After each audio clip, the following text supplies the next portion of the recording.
Well, Mr. Biden is in Vietnam after having been to the G20 summit in Delhi. The summit's now finished and India has formally handed over the G20 presidency to Brazil. Prime Minister Narendra Modi completed the transition by passing the ceremonial gavel of the presidency to Brazil's President Luiz Inácio Lula da Silva.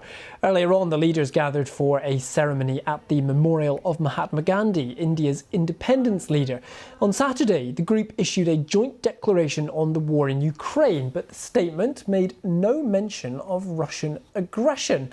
Christian Fraser is in Delhi at the summit. He sent us this update.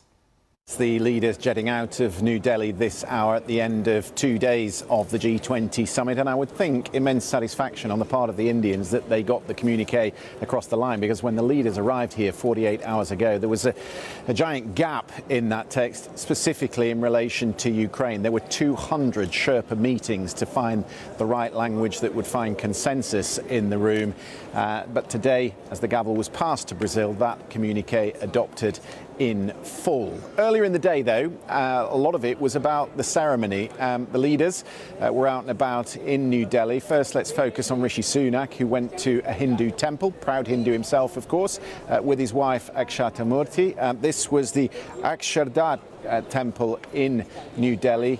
He prayed there, they were shown around the temple, and then he made his way to Rajghat, which is the memorial for Mahatma Gandhi, who of course was assassinated in 1948, just after India had secured its independence from the British Empire.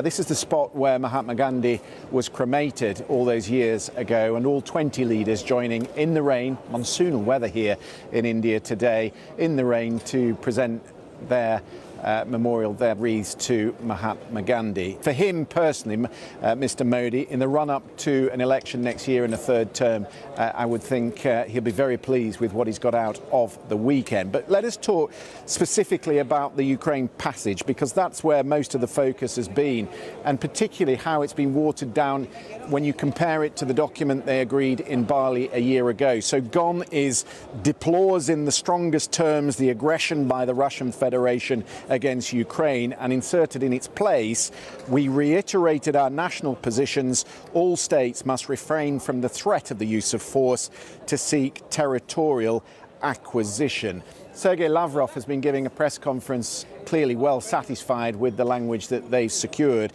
but he spoke specifically about the Black Sea initiative, the supply of grain which they've cut off. They've walked away from that deal, and they've renewed their bombardment of the Ukrainian ports, which was widely condemned here.